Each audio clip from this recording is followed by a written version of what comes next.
Hi friends, welcome to Karthik's Aviary. நம்ம Aviary renovation start பண்ணி சக்ஸஸ்ஃபுல்லாக போயிட்டுருக்கு. நீங்கள் பார்ட் 1 வீடியோ பார்த்துருப்பீங்கன்னு நினைக்கிறேன்.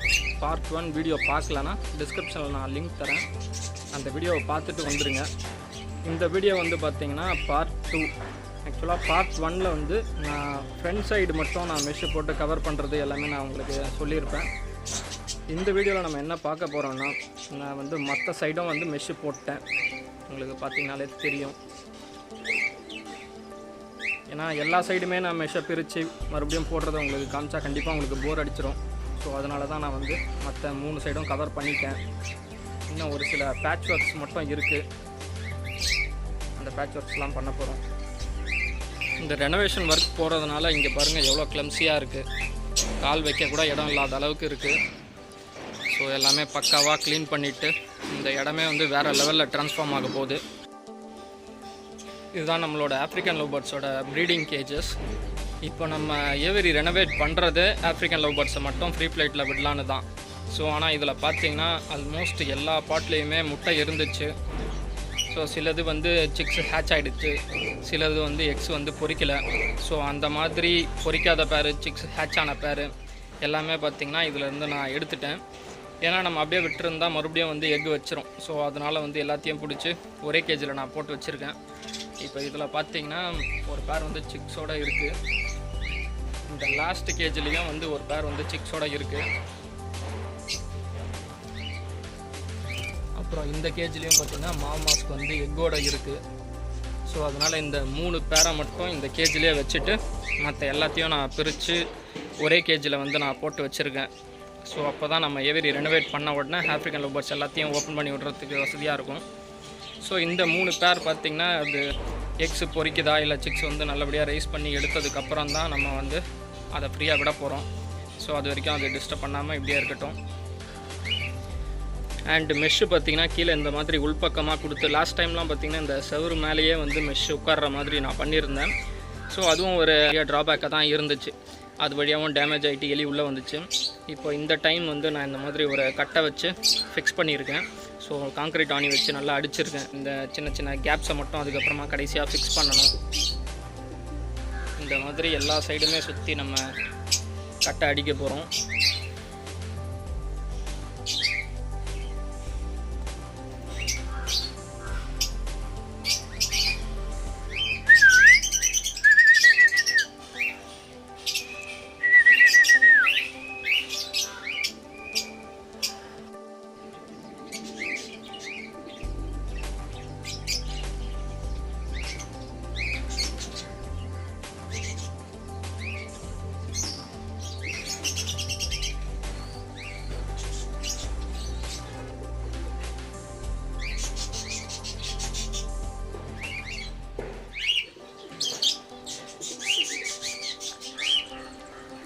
ஃபுல்லாக பெயிண்ட் அடித்து முடித்தாச்சு.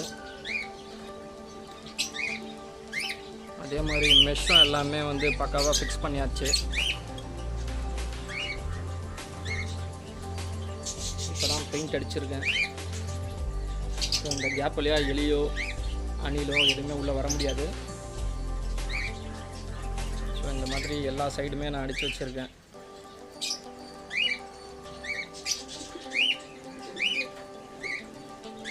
இப்போதைக்கு டெம்பரரியாக வந்து கேஜஸ் எல்லாமே இந்த சைடில் இருக்குது.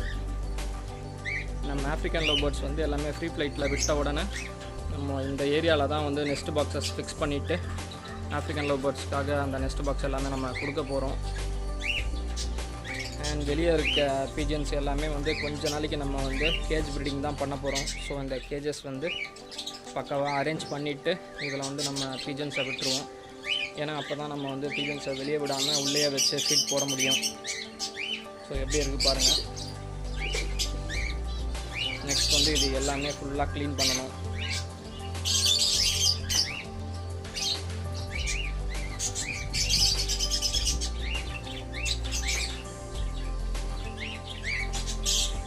ஸோ இந்த 3 பேரை தவிர மற்ற எல்லா கேஜுமே எம்டியாக தான் இருக்குது.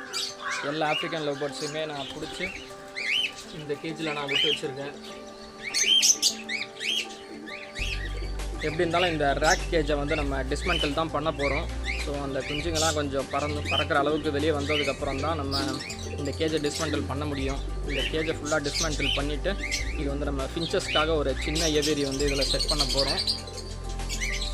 அண்ட் காக்டெயில் மட்டும் நம்ம கேஜ் ப்ரீடிங் பண்ண போகிறோம். இன்கேஸ் ஃப்யூச்சரில் காக்டெயிலுக்குன்னு ஒரு மினி ஏவியரி அது எல்லாமே ஃப்ரீ ஃப்ளைட்டில் பறக்கிற மாதிரியும் நம்ம ரெடி பண்ணலாம் ஐடியா இருக்குது. இப்போதைக்கு பிளான் என்னென்னு பார்த்திங்கன்னா ஆஃப்ரிக்கன் லவ் பேர்ட்ஸை மட்டும் நம்ம ஃப்ரீ ஃப்ளைட் ஏவியரியில் ஃபுல்லாக பறக்க விட்டு அண்ட் ஃபின்ச்சஸ்க்கு வந்து ஒரு மினி ஏவியரி ரெடி பண்ணணும். அதுக்கப்புறம் காக்டெயிலுக்கு வந்து கேஜ் ப்ரீடிங்லேயே விட்டுறணும். இதுதான் இப்போதைக்கு பிளானு.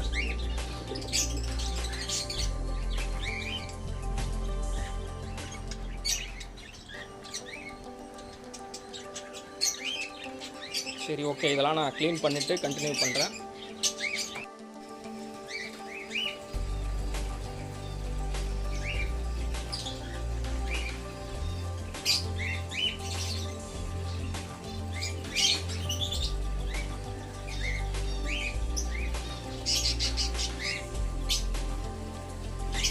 ஆல்மோஸ்ட் எல்லாமே க்ளீன் பண்ணியாச்சு.